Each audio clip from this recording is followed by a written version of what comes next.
Hey there folks, welcome back to the channel. We are out here at the GSX again, getting ready to mess around with a couple of things. We're going to do a couple of repairs and something that I've been wanting to get into for a long time. But first, we're going to talk about a different radiator. We actually changed this radiator out.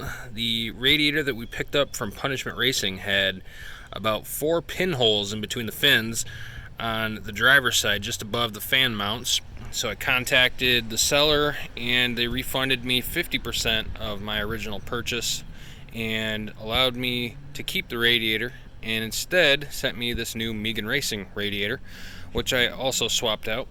And for those of you who can probably see the difference in fans, I also did add a 14-inch spout fan. This is a 1800 CFM fan, and that's wired in stock. The only thing that I did to combat a little bit of the summertime 95-degree temp was I jumped the 2 fans together with a wire so that when one turns on, the other turns on. And I can give you guys a further breakdown if you'd want in another video on how to do that, but it's pretty simple. Today what we're going to do is we're going to rip this battery out. We also have a plethora of new parts here, so today's one step into putting all these new things on here. Today we're going to work on cleaning up the engine bay, and this is an EGR block off plate. We're going to get rid of the EGR plate. We're going to take all that vacuum line mess that's on the back of the firewall right up here. All this stuff's coming out. We're getting rid of these hoses. We're going to get rid of the charcoal canister. We're going to take the EGR solenoid and the valve right out, and we are going to put our block off plate in. We're going to get into this video right now. Alright guys, so first thing is first in this whole adventure, we are going to get our battery yanked out, which is right over there. And once that's all pulled out, we're going to move on to checking out this EGR system, and I'll identify the couple of things that we're going to take out and start cleaning up some of these vacuum hoses. This should be a fun one. Okay guys, so now that we've gotten the battery yanked out of here, I'll give you a little bit more of a closer view of what we've got down here. It's kind of a rat's nest of stuff. There's little purge solenoids, there's a whole mess of crap. Let's see, we're gonna get basically this whole bracket right here. We're gonna get all this vacuum hose, all these little hoses and lines disconnected that run across. We're gonna get it all out of here. We're gonna yank it. We're also going to be pulling the EGR valve, which is, where are we at? Right down here, I believe, on the bottom is our EGR. Where the hell are you? Yep. It's right there. Underneath everything. You can kind of get a shot of it right there. That's going to come off, and that's where the block off plate's going to go. And we're also going to end up getting rid of the hard line here that these 2 vacuum lines connect to. We're going to disconnect all the vacuum hoses going into the back here. We're going to leave the plugs and all the sensors back here plugged in and mounted, because I don't know how to get rid of those cells without ECM link. But we're going to get rid of the hoses and lines. We're going to cap off everything on the throttle body and get rid of these extra hoses that we don't need. And this is all by the Taboo Speed Shop vacuum diagram. So we're going to start cracking away at this. I'm going to start removing them one by one, capping these off, and we're going to get all this stuff down here taken out. And everything, we're going to save it all just because you never know, but we're going to get it off the car for now, and we're going to get all these possible leaks taken care of. And I've got about 20 feet of vacuum hose that I'm going to be using to replace and reroute a lot of the stuff that we're holding on to. But we're going to start with this thing right here. We're going to take this bracket out. We're going to disconnect all these little lines and hoses and fittings, and we're going to get that out of here. Alright, so we've changed our plan of attack just a little bit here. We've actually come up to the top side to start. I pulled everything off of this, and I'm going to pull these couple of hard lines out of here. Well, they're welded right here. You can see the hard lines. There's also another part of it down here. We're going to get all these pulled off, get all the throttle body stuff capped first, and we're going to work our way down instead of working our way from the bottom up. Alright, so what I've got here, I pulled a couple of soft lines off the top side here. I've gotten them all capped off, and I traced those down through, and my canister was actually already yanked out of here, obviously, which is kind of nice, and the hard line that was attached to it is now way back underneath the bottom of the firewall, and it's zip tied off. I forgot that that was back there. But yeah, it's a hard line that runs back to the gas tank. You want to make sure that you route it out of your engine bay. That's the only other thing that's really attached to your canister. Along with all this crap here, this is basically purge check valves and all the vacuum hoses attached to it. What I'm going to do up top side here is I'm going to tee this right here, because I believe this runs my fast idle air control, or FIAV, my fast idle air valve, and it also runs over to another port on that side. I'm not going to mess with that stuff. I just wanted to get the rest of this EGR crap out, and now we're finally down here to where the actual EGR solenoid is, and you can see it peeking out. That's it, right underneath that idle speed control motor, I believe. And we're going to get that thing pulled back in, and we're going to install our plate. Alright, so we've gotten down here. The vacuum or vent line from the gas tank is routed down behind the steering rack back there. I can't quite get to it to show you, but I did cap off all my vacuum hoses, put a couple of T's up top side, and if you can see right straight there, we've got the EGR valve pulled out, and that's sitting right up here. This is it. It's all old and crusty. You can see all the scum that's on the inside of this thing. It's all black and oily. That's the stuff that gets shot back into your intake manifold and turns your valves into a nice nasty looking mess. And this right here is our plate, and it comes with a gasket. So right here is one of the bolts that came out of it, and as you can obviously see, this is a pretty thick piece of material that this has to go through. So now I have to find a bolt that's the same thread pitch, 2 of them, and we're going to put this cover, gasket first, plate on the outside, with 2 shorter bolts with the, I don't know what thread pitch these are, but I'm going to go check my spares. I'm sure I've got something. And we're going to put this plate on and start putting some stuff back together. And one more hose that I did see. If you have your manual boost controller hooked up, there is the stock wastegate solenoid down here. This is, I believe, is the boost controller. Down there is another set of hard lines that runs all along the edge here. And they're right there, this hard line that runs straight down, and it goes into the block back there. It looks like the ABS block. So what I'm going to do is those 2 lines that are open right there, I'm just going to loop them together, and we'll see if that changes anything or does anything. I'm not sure. I don't think it will. And other than that, we're just going to start throwing this plate on, get some stuff put back together. And something I failed to do on the last job when we did all the timing work is on my water pump. I put the new pulley on, or the new water pump on right there, and I accidentally put my outer pulley on backwards, the one that runs the alternator.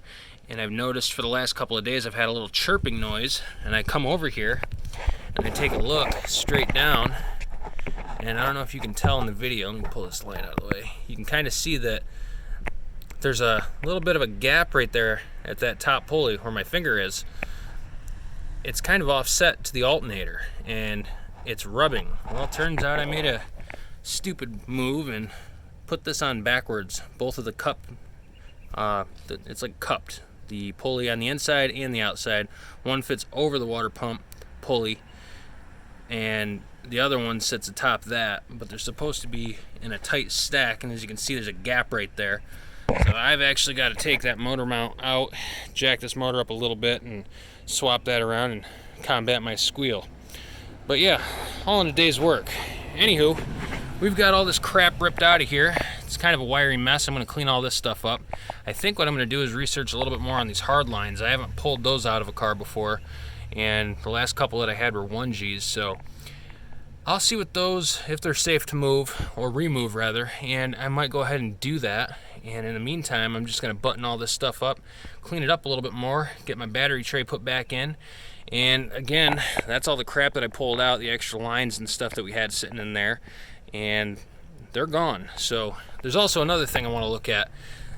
These vacuum lines right here, there's 2 hard lines, and they run over down to a plug right there it connects to. I want to see if that's actually part of the fuel regulator there. If it is, I think I'm going to leave it. If it's not, I'm probably going to try to remove them and plug the one port on top of the intake there. So I'm going to start messing around with some of this stuff, and I apologize for not having the high speeds and the time lapses and stuff lately. I'm having camera issues still, guys. Bear with me. We'll be back to normal very soon. I actually joined the Android 11 beta, and it's been giving my Pixel phone, I have a couple Pixel phones, it's been giving both of them trouble. I should have only joined on one and recorded with the other, but yeah, that's what I shoot with, in case you guys were wondering. You can probably tell from the awesome audio quality. I use that and a set of lavalier mics, but my 4K output camera is being kind of a little pain in the butt, so we're going to just keep chucking along here and get this stuff knocked out, and I'll be back with you guys here shortly. Alright guys, so I've got this plate started. I don't know if you can see, yeah, you can see it's red right down there. Got her hooked up. I've got a couple of bolts that I just cut down and threw on the ground. That's how this project's been going. But anyway, I just chopped a couple of these down. You can use a long one on the bottom, but you can't use the long one on the top because it hits the casting on the intake manifold, so you got to get a couple of short bolts if you don't have them. And these are actually M8 by 125.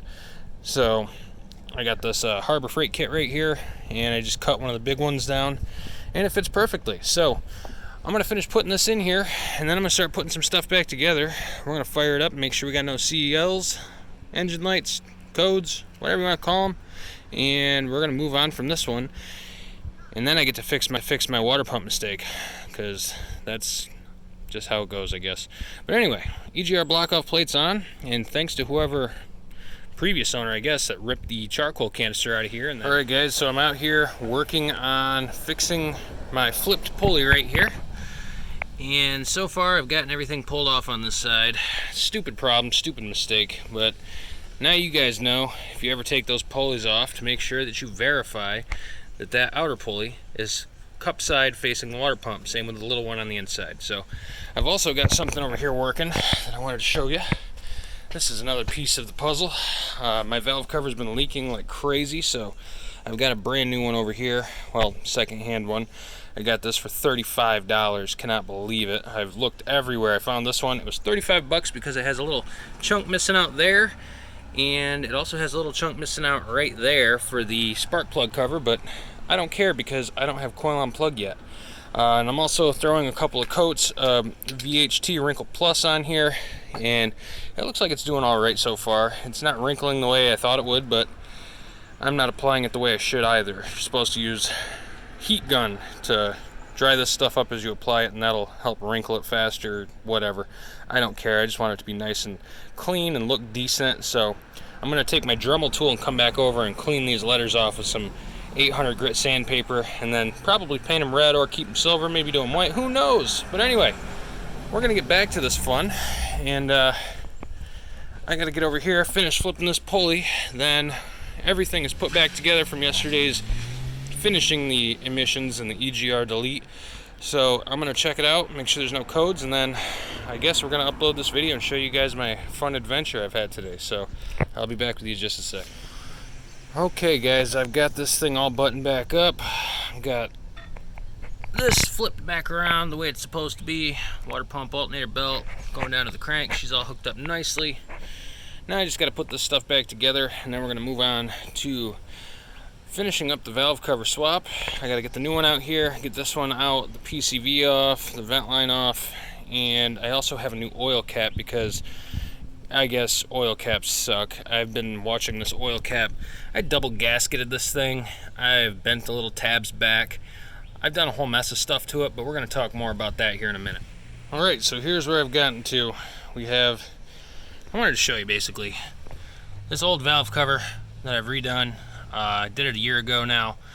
There's oil everywhere. It looks like it's coming down here from the oil cap and running down into the bottom here and coming out that weep hole on the front occasionally when it gets to that level. But so far I'm done with it. I can't deal with it anymore. I've tried to fix it. I put 3 or 4 different oil caps on this thing. I'm probably going to end up ordering an Evo 8 Mobile 1 cap and trying that out next, but I do have a brand new oil cap to go on my new valve cover I just finished painting. I'll show you guys that here in a second. It came out pretty good. I got a new FELPRO gasket, and that's sitting right over here.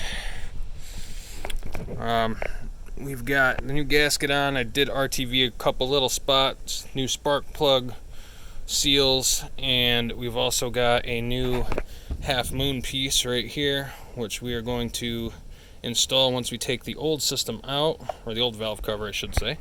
The inside of this one's a lot cleaner than the other one. This one I went through meticulously. I got my Jaffro mobile on with the cleaning, although I did leave a couple little tiny spots in the corners that I couldn't quite get to. You can't be perfect, I guess, but this one looks 100% better than the last one that I did. So we're gonna flip her over here in a second, get it installed in the car, and I'll show you guys what it looks like compared to the old one now that you've seen the new one. So let's get after it. Alright guys, so here's the end product. We used VHT black, the wrinkle paint, and we covered up the valve cover. I got it all put back together. I got to put my PCV valve back in and the oil cap back on, but the alternator belt is all fixed. Everything looks nice over there. The pulley is on correctly. I guess I really can't title this video anything specific. We did get rid of our EGR system. We got rid of the rest of the evap emissions crap that was on top of the engine here, right up on the throttle body. There's one last thing that I have to talk about. I'm going to give you guys the part numbers here. This is the FELPRO valve cover gasket kit right here. It's VS50434R. That's the one I used. It's got a little paint on it. And I'm on my 4th or 5th, I lose track, DURALAST brand oil cap. And this is something I wanted to mention to you guys before the end here. I've replaced these a couple of times. In this most recent time, you notice there's a little screw on the inside there, and there's a nut. This nut worked itself loose. So I'm going to stake that on real fast and install this and finish my last couple little things. But I just wanted to let you guys know, if you get a DURALAST oil cap, I'm probably going to end up getting the Evo 8 Mobile 1 cap because it looks like it's more sturdy than this thing. But make sure you stake that nut on. Just take a flathead and a hammer and whack it one time on the thread so it can't back off, because that'd suck if that fell in there, got into your valve train. But yeah, that's it for today, guys. We got a lot of stuff knocked out. I'm happy with the new look of it. It's still all drying, but now I'm not going to have a horrible squeal coming from the belts, so that's a pro. But yeah, if you stuck around to the end, I totally appreciate it. Thank you so much for watching the channel, guys. And make sure that you comment down below if you have any questions, criticisms, whatever it may be, stuff that you think I could have done a different way, some tips, some tricks, and we have some new recording software we're going to start using here soon, so stay tuned because it's just going to keep getting better, and we're going to have some more projects lined up here very, very soon. So until next time, you guys take care, thanks for watching, and we'll see you again right here at today's Project Guide.